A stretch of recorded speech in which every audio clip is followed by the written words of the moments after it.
Hola, chicas y compañeros, and thank you so much for hitting play wherever you hit it. My name is Stone Meredith. I'm the founder of the Clever Chicas Project, where we celebrate women doing ordinary women doing extraordinary things. And we also welcome our compañeros, or guys who come along with us. And those are guys who celebrate women as their equals. And we happen to have one of our founding compañeros with us here, Dave Moore. He's kind of our financial expert and all around good guy.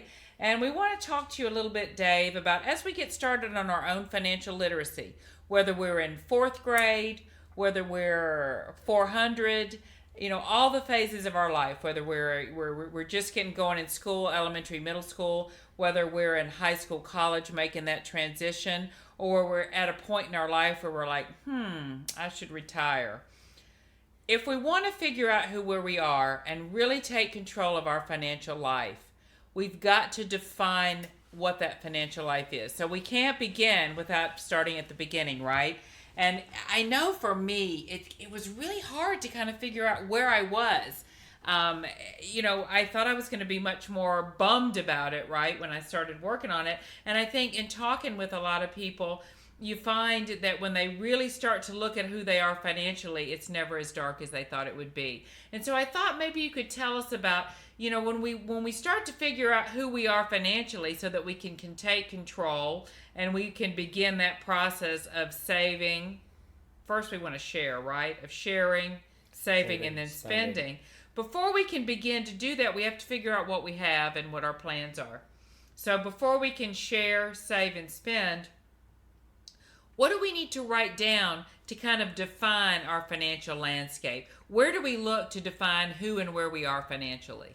Well, I think it's interesting, and what comes to mind is when people find out what I do as a financial advisor, yes, at Morgan Stanley Wealth Management, the first question people ask is, how much money should I have given my age? And I always say, well, that really depends on you. Where you live in the country, what your situation is. Are you single, married, divorced? Do you have dependents? Do you have aspirations? Are you going to live a simple life? Are you going to live a big life? Do you want to have a big house, small house? So it's a different answer for everybody? Different. Everybody's wired differently. And there's also another thing I say, don't compare your insides to someone else's outsides. Because you know what? That person with the giant home, center hall colonial, 2-story atrium, 2 Mercedes in the driveway, guess what? They're probably in debt up to their eyeballs. Which may work for them. Which may work for them. So and you might be living a much more simple life and you may feel diminished or less than. But you know what? It's your personal barometer. What kind of goals are you going to set for yourself? So don't compare yourself to other people because you have no idea what's going on with them. And so don't let your insides be defined by somebody's outsides. Correct. And there are no right or wrong answers, but starting the process of taking a snapshot of where you're at. What are your assets? Do you have investments? So what would an asset be? Tell me everything I should put in my head when I'm hunting for assets. Does that include owning a bicycle? Does that include money? What is an asset to you? Well, to me, an asset is any physical thing or an investment or cash or collectibles. Some people have coins. Some people have porcelain dolls. Some people have antiques. So anything that's of value to you that contributes to your financial world is an asset. Now, I will say this. I like to focus on assets that are going to contribute to my financial health.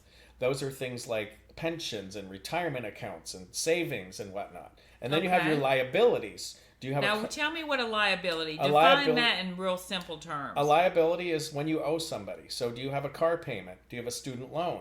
Do you have a credit card balance? What about a cable bill? Would that count? Well, and those I would call expenses. So then you have, and I always say, when you turn the key in the lock to open your house on the first of the month, yes, gas bill, electric bill, grocery bill, insurance, property taxes, rental insurance. So those are all expenses. Never go away. Those are all expenses. Well, sometimes they do. You could, maybe you pay off your mortgage or whatnot, but expenses are generally, like I said, what does it cost you to put the key in the door every month? Can you talk a little bit about the difference in a debt and an expense?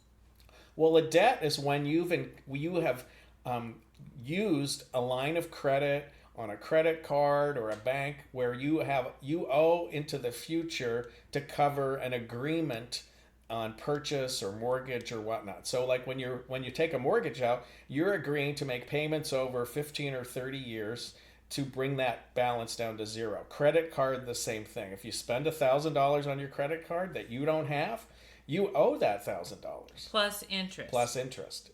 Right. So understanding also how compound interest works.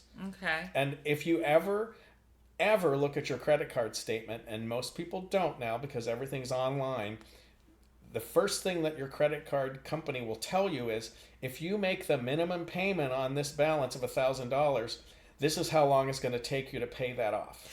That's probably and depressing. It's shocking. Sometimes, right? And it's a law, Consumer Protection Finance Agency, brought to us by really smart women in Chicas, Congress. go Chicas. Go Chicas, go Elizabeth Warren, so that you understand the consequences of your actions. So understand, if you just make the $10 payment on that $1,000 that you owe that credit card company, you'll end up paying $10,000 if you just wind it down over time and time and time, because you're adding interest every month that you're not even covering.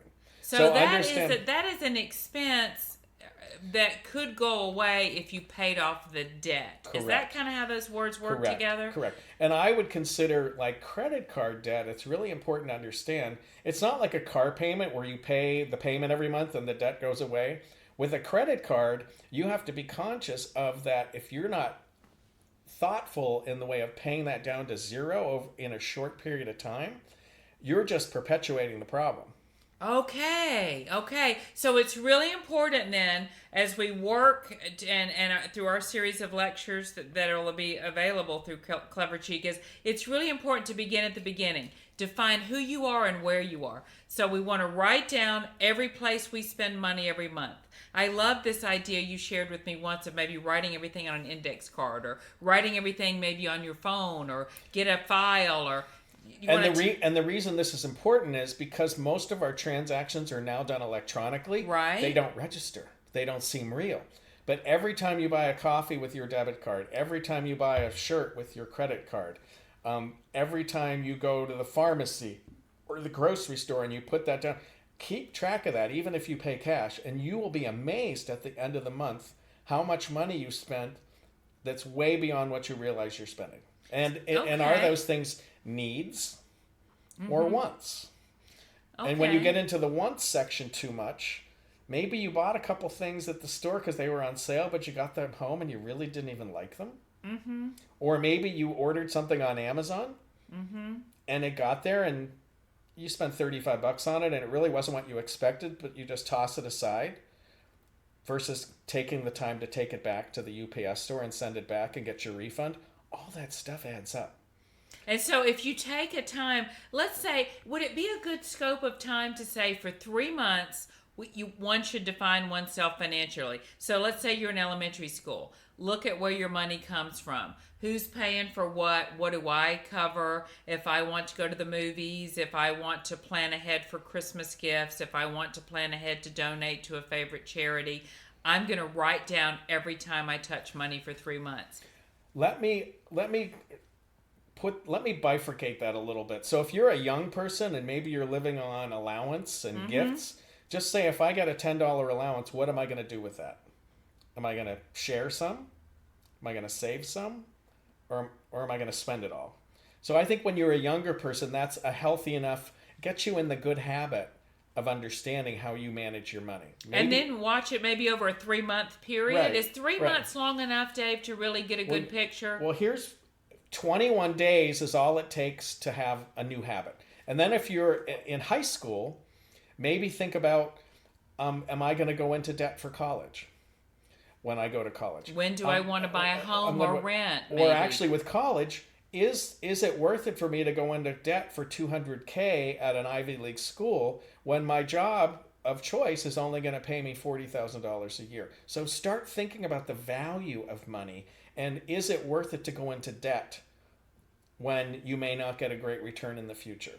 Okay. And then if you're an adult, am I saving for the future? Am I spending more than I make? Are my credit card balances in check? Do I have a safety reserve? Do I have 3 months of expenses in the bank in case something happens? I lose my job. I get sick. I get laid off. So each phase of your life has the appropriate sort of looking in the mirror moments. And you've seen when you were a kid living on your allowance how simple it is. You get into junior high and high school, you have to start thinking more seriously about your future, college debt, etc. Do I need a car? Do I need a laptop? All that stuff. And then when you're working, it becomes even more complex. Am I saving enough to retire? And you believe me, it will sneak up on you. So if you start sound financial practices when you're young and first employed, those healthy habits will carry through your lifetime. So this idea then that over about a 3-month time period, we really want to look at everything. We want to look at what's a debt, what's an expense, what we can save and change our way of living to either make go away or be a better value over time. And again, whether you're a young kid, you're planning, you're in elementary, middle school, you're planning your college or your young 20s in your career, or you've had that aha moment and you're looking ahead to retirement. You say about 21 days, if we'll actually look at every transaction, we can see our habits change. And again, the goal, which is to get back to this idea, first we want to pay ourselves. So we want to give back to our community. We want to share, whatever that means to you. Then we want to save. And then with what's left, we feel comfortable spending by beginning in this 3-month process of defining where our money's going and then starting to make informed choices. That'll get you on your way for sure. Well, thank you, Dave, for getting us on our way. We'll look forward to more conversations. And thank you, listeners, for tuning in to this podcast. And be well.